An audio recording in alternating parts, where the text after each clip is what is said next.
করলা আপনারা অনেক রকমভাবে তৈরি করে খেয়েছেন। আজ আমি একদম অন্যরকমভাবে তৈরি করে দেখাবো, ভীষণ মজাদার রেসিপি। তাহলে আর দেরি না করে চলুন দেখে নেওয়া যাক কীভাবে তৈরি করেছি। নমস্কার বন্ধুরা, মিঠুস ওভেনে আপনাদের সবাইকে স্বাগত জানাই। আজ আমি আরও একটি নতুন ভিডিও নিয়ে চলে এসেছি আপনাদের সামনে।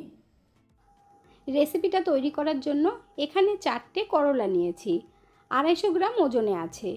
করলাগুলোকে খুব ভালোভাবে ধুয়ে নিয়েছি। এরপর দুদিকের কিছুটা করে অংশ বাদ দিয়ে দেব বোটার দিকে, তারপর মাঝখান থেকে কেটে নিতে হবে। আজকের এই করলার রেসিপিটা এতটাই মজাদার হতে চলেছে বন্ধুরা, আপনারা ভিডিওটা কেউ স্কিপ করে দেখবেন না, তাহলে কিন্তু অনেক কিছু মিস করে যাবেন। এইভাবে করলাগুলোকে ফালি দিয়ে কেটে নিতে হবে। দেখুন বন্ধুরা, মাঝখান থেকে ফালি দিয়ে কাটা হয়ে গেছে 4টে করলাই। আপনারা চাইলে আরও বেশি করে দিয়ে তৈরি করতে পারেন। এখন এই করলাগুলো আমরা হালকা করে একটু ভাপিয়ে নেব। তার জন্য একটা বাটি বসিয়ে দিয়ে 1 গ্লাস জল দিয়ে দিয়েছি। জলটা হালকা করে একটু গরম হয়ে গেলে করলাগুলো দিয়ে দিতে হবে। তারপর দিয়ে দিচ্ছি অল্প করে নুন। এর সাথে 1 চামচ পরিমাণে সর্ষের তেল দিয়ে দেব। করলাগুলো সিদ্ধ করার সময় যদি একটু তেল দেওয়া হয়, তাহলে রান্নার পরে করলাগুলো কিন্তু একদম শুকনো শুকনো হবে না, দারুণ লাগবে খেতে বন্ধুরা। ভালোভাবে নাড়িয়ে দিয়েছি আর এখানে দেখুন ফুট উঠে গেছে। এখন আমরা 3 মিনিট খুব ভালোভাবে সিদ্ধ করে নেব। এতে করে তেতো ভাবটা বেরিয়ে যাবে, কারণ অনেক বাড়িতেই আছে করলা খেতে একদম পছন্দ করে না, কিন্তু এই পদ্ধতিতে রান্না করে দেখবেন বন্ধুরা, সবাই আঙুল চেটে চেটে খাবে। দেখুন করলা আমি 3 মিনিট মতো সিদ্ধ করে নিয়েছি।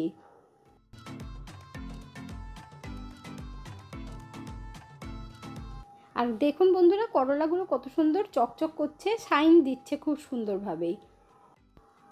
গ্যাসের ফ্লেম বন্ধ করে দিয়ে এবার করলাগুলোকে তুলে নিতে হবে। আপনারা চাইলে একটা বাটির মধ্যে ছাঁকনি বসিয়ে করলাগুলো ধরে ঢেলে দেবেন। এখন এই করলার মধ্যে আমরা ঠান্ডা জল দিয়ে দেব, তাহলে আর করলাগুলো কিন্তু আর নরম হবে না।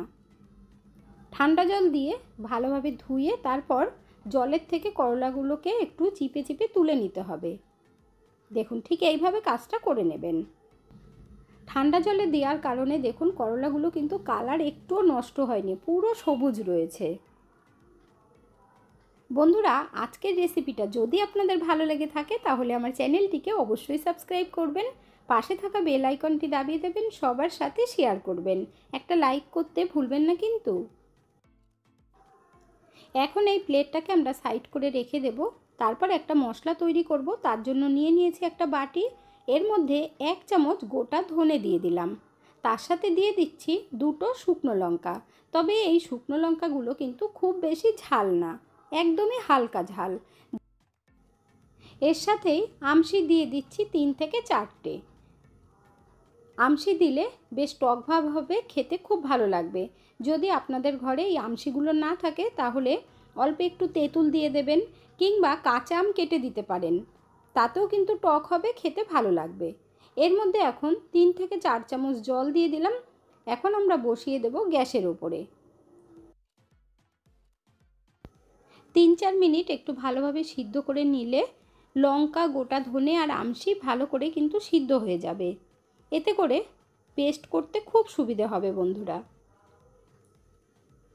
আর শুকনো লঙ্কাগুলো একটু জলের মধ্যে দিয়ে সিদ্ধ করলে কালারটাও কিন্তু খুব সুন্দর হয়। এখানে দেখুন বন্ধুরা, ভালোভাবে নরম হয়ে গেছে লঙ্কাগুলো, আর গোটা ধনেটাও নরম হয়ে গেছে। এখন আমরা গ্যাসের ফ্লেম বন্ধ করে দেব। তারপর একটু হালকা ঠান্ডা করে নিলেই হয়ে যাবে। দেখুন আপনাদের দেখিয়ে দিলাম কত সুন্দর নরম হয়ে গেছে। আর একটু জল থাকবে, এটা কিন্তু আর আমরা টানাবো না, এইভাবেই নাবিয়ে নেব। এরপর লাগবে আমাদের 7 থেকে 8 কোয়া রসুন, আর নিয়েছি একটা মিডিয়াম সাইজের পেঁয়াজ। পেঁয়াজটাকে মোটা মোটা করেই কেটে দিতে হবে।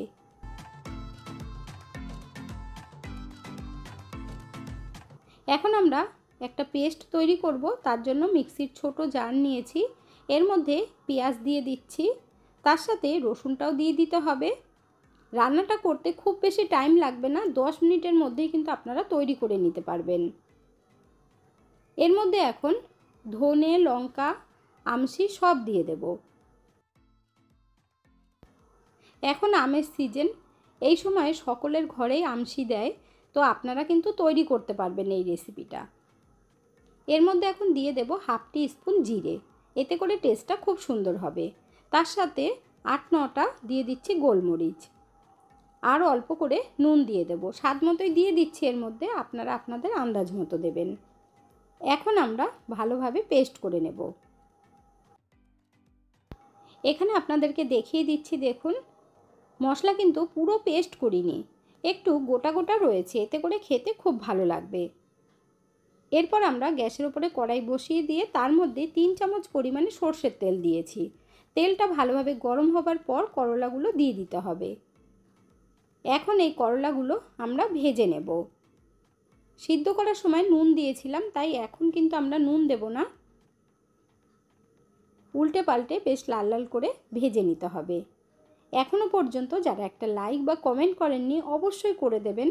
আপনাদের একটা লাইক আর কমেন্ট আমাকে অনেক দূর এগিয়ে যেতে সাহায্য করবে। করলাগুলোকে এইভাবে ভেজে নিলে তেতো তো লাগবেই না, আর খেতেও কিন্তু ভীষণ ভালো লাগবে।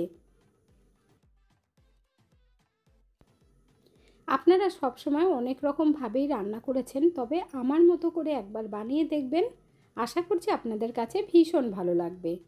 এখানে দেখুন খুব ভালোভাবে ভাজা হয়ে গেছে, এখন আমরা তেলটা ঝরিয়ে তুলে নেব।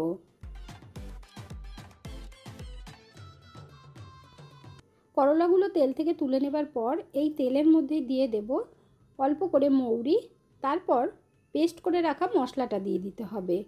আপনারা চাইলে এর মধ্যে একটু হিং দিতে পারেন মৌরির সাথে।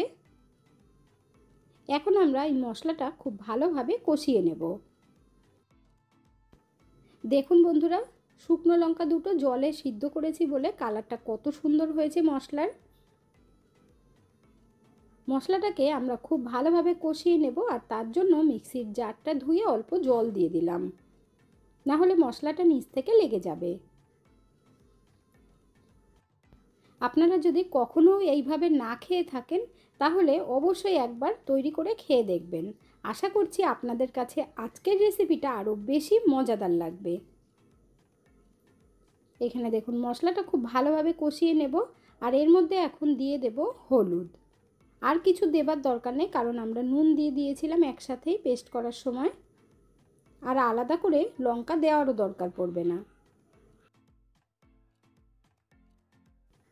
করলার এই রেসিপিটা তৈরি করতে আলাদা করে পেঁয়াজ ভাজার দরকার পড়ে না, একবারেই হয়ে যায়।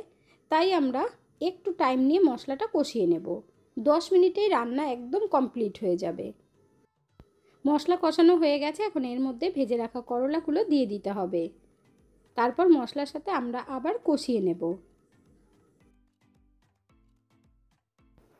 করলাগুলো ভাপিয়ে নিলে তেতো ভাবটা কেটে যায়, আর তারপর যখন ভাজবেন তাতে করে করলাগুলো ভালোভাবে সিদ্ধও হয়ে যাবে, আর মশলার সাথে কিন্তু আলাদা করে আর সিদ্ধ করার দরকার পড়বে না।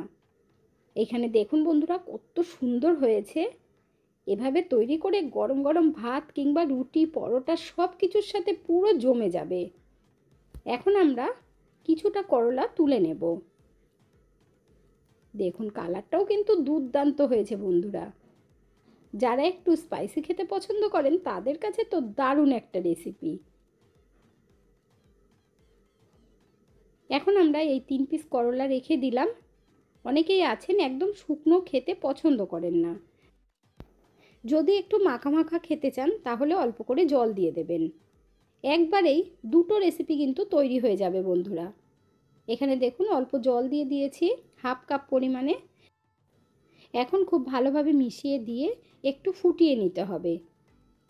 যারা একটু মাখা মাখা খেতে পছন্দ করেন তাদের কাছেও কিন্তু এটা দুর্দান্ত লাগবে। 1 মিনিট মতো ফুটিয়ে নিয়েছি, তৈরি হয়ে গেছে। গ্যাসের ফ্লেম বন্ধ করে দিয়ে এখন আমরা একটা বাটির মধ্যে তুলে নেব। ভাতের সাথে মেখেও খেতে পারবেন। দু রকম করলা আমাদের একদম রেডি হয়ে গেছে, রুটি, ভাত, পরোটা সব কিছুর সাথেই খেতে পারবেন। বা কোথাও আপনারা যখন সফর করতে যাবেন চাইলে কিন্তু তখন নিয়ে যেতে পারেন। আপনারা হয়তো ভাবতে পারেন কোথাও ঘুরতে যাওয়ার সময় নিয়ে যাব সাথে করে করলার সবজি। হ্যাঁ বন্ধুরা, নিতে পারেন, একটুও তেতো লাগবে না, রুটি পরোটার সাথে খেতে পারবেন। আজকের ভিডিওটা আপনাদের কাছে কেমন লাগলো অবশ্যই কমেন্ট করে জানাবেন। এতক্ষণ ধৈর্য ধরে ভিডিওটি দেখার জন্য অসংখ্য ধন্যবাদ। ভালো থাকবেন, সুস্থ থাকবেন, দেখা হচ্ছে পরের ভিডিওতে। Thank you.